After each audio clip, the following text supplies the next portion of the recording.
Alors voici le compte tierce chronographe de Louis Moinet de 1816. Ici au sommet, sous 12 heures, vous avez le bouton poussoir qui est la commande de départ du fonctionnement de cet instrument. À 11 heures, c'est-à-dire sur la gauche, vous avez le bouton poussoir de la remise à zéro du compte tierce. La configuration du cadran se subdivise en 3 sous-cadrans. Le premier, à 1 heure, comporte le compteur des secondes. À gauche, à son opposé, vous avez le compteur des minutes, jusqu'à 60 minutes. Ensuite, une fois passé les 60 minutes, l'incrémentation des heures se fait sur le compteur d'heures qui comporte 2 fois 12 heures. Je vais maintenant vous faire la mise en fonction pour une mesure longue du chronographe qui va se mettre en fonction de cette façon-là. Et j'introduis dans la bélière ce petit outil qui permet de maintenir le bouton pour que la fonction puisse se perpétuer jusqu'à et au-delà de 24 heures.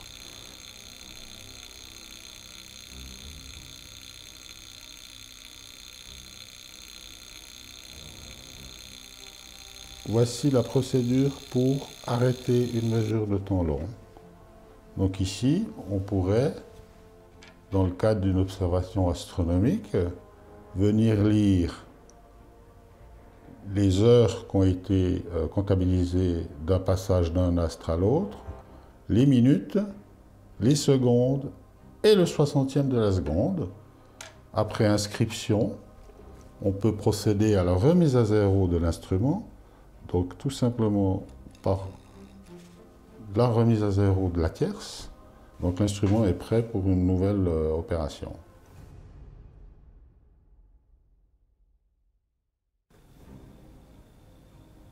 En prenant cette pièce dans les mains, j'ai pu m'apercevoir que c'était une exécution magnifique.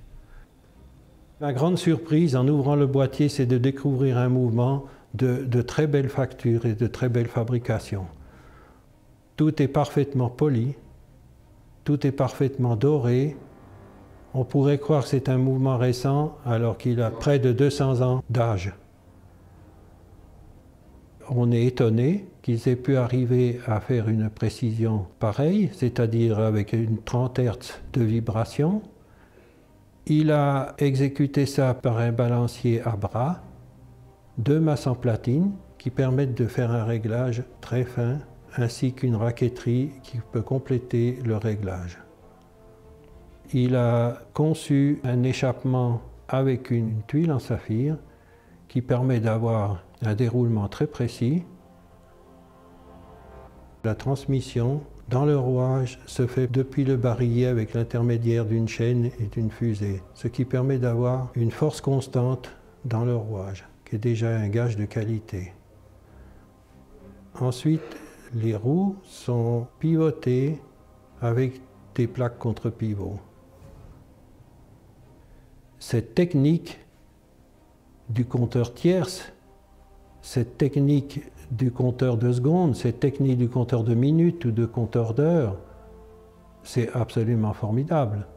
À l'époque, on peut dire que c'était vraiment le premier chronographe qui a existé. Si on regarde ses fonctions, départ au poussoir, on presse, elle tourne, on arrête, elle donne le temps.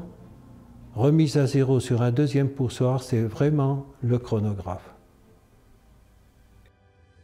L'invention de Louis Moinet, en fait, préfigure d'une dizaine d'années l'invention de Nicolas Mathieu-Rieusec, un horloger d'origine toulousaine établi à Paris, qui dès 1822-23 a été en fait le premier, et c'est à lui que l'on donne l'invention du chronographe, dans l'étymologie moderne du sens, donc chronos, le temps, graphie, écriture, puisque le mécanisme de Nicolas Mathieu-Rieusec était en fait un chronographe qui inscrivait à l'aide d'un mécanisme encreur les temps intermédiaires.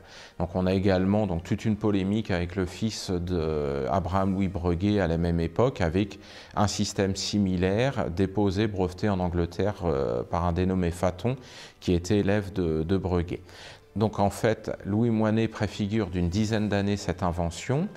Et c'est à lui aujourd'hui que l'on peut donner de façon raisonnable l'invention du chronographe tel qu'on l'entend aujourd'hui, donc permettant un calcul de temps intermédiaire. Il faut également mentionner que sur cet instrument, on a un mécanisme du retour à zéro. Donc tout ça est condensé dès les années 1815-1816 dans l'invention de Louis Moinet, qui se caractérise également par un échappement à haute fréquence.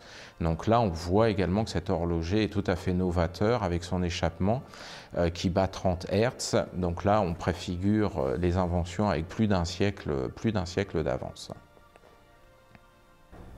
Je viens de voir le chronographe de Moinet réalisé en 1815-1816 et je suis stupéfait par cet appareil, et ce à plus d'un titre. C'est un chronographe qui a été réalisé à des fins astronomiques, alors que quelques années après, très peu d'années après, on allait voir apparaître ou breveter des chronographes d'une conception, on va dire, plus rustique et destinés simplement à la mesure des courses de chevaux. Donc deux univers totalement différents. L'appareil de Moinet me paraît extrêmement intéressant à plus d'un titre. D'abord sur le plan tout à fait esthétique.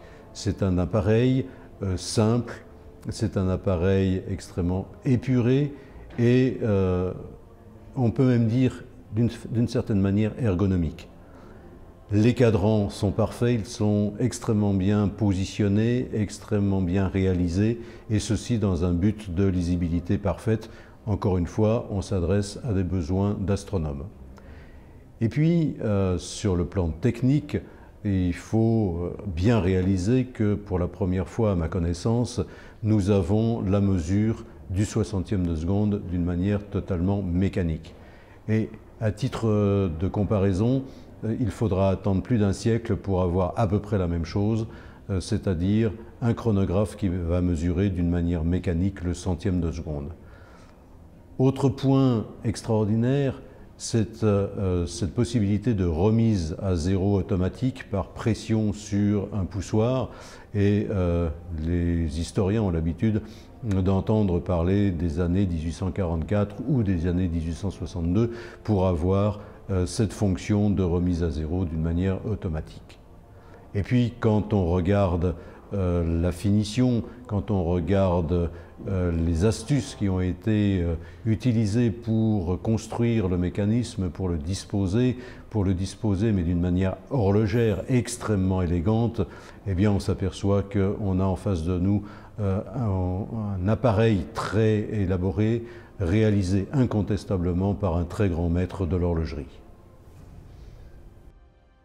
Si on admet aujourd'hui que Louis Moinet n'est pas forcément un personnage très connu, ça mérite quand même de rappeler que dans la présentation de ce conte tierce datant de 1816, il est tellement inventeur et avant-gardiste par la même occasion que on pourrait même dire, avec des termes peut-être un peu contemporains et urbains aujourd'hui, il a bluffé tout le monde, parce qu'il avait pris une avance pratiquement d'un siècle pour que toutes ces inventions portées dans cet objet de 1816 soient recouvertes et réalisées par d'autres fabricants et établisseurs qui fabriquaient et commercialisaient de l'horlogerie dans les 100 années qui ont suivi cet objet. Et cet objet était, comme chacun a pu le constater, à travers les experts qui se sont prononcés et des personnes qui ont été sollicitées à l'expertise de cet objet, ont tous, sans aucune ambiguïté, affirmé haut et fort que ceci est véritablement un véritable chronographe, qui en plus possédait à l'intérieur de ses caractéristiques propres des dimensions inconnues jusqu'alors.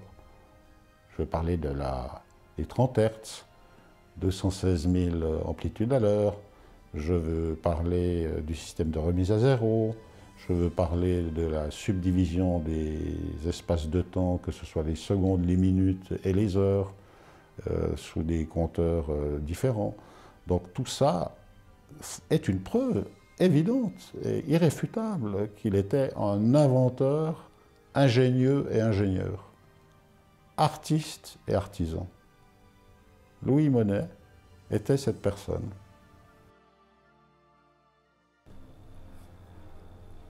Ça fait une quinzaine d'années que j'ai recommencé ce travail qui consiste à refaire connaître le nom de Louis Moinet, un grand horloger parisien du XVIIIe dont l'héritage avait été oublié de nos jours. Quand on a recommencé, on n'avait pas grand-chose dans les mains. On avait une notice biographique du Panthéon biographique universel, une notice nécrologique qui consiste en une quinzaine de pages décrivant la vie de Louis Moinet, mais tout le reste de son œuvre avait été oublié.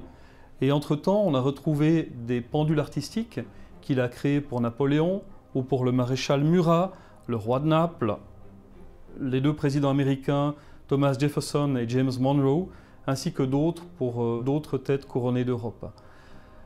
On a également retrouvé des précieux exemplaires de son fameux traité d'horlogerie qui date de 1848, qu'il a mis 20 ans à écrire et qui est l'ouvrage de référence du XIXe siècle. Aujourd'hui, on a une société qui s'appelle les Ateliers Louis Moinet, à Saint-Blaise, en Suisse, et dont le but est de promouvoir l'héritage de Louis Moinet à travers des créations modernes qui ont le même esprit que celles de Louis Moinet, à savoir des valeurs d'horlogerie créative, d'art et d'astronomie.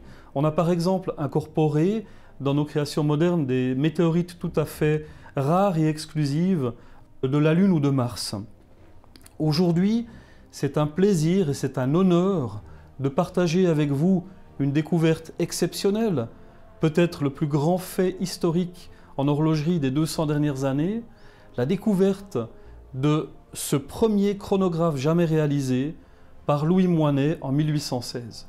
Louis Moinet, inventeur du chronographe.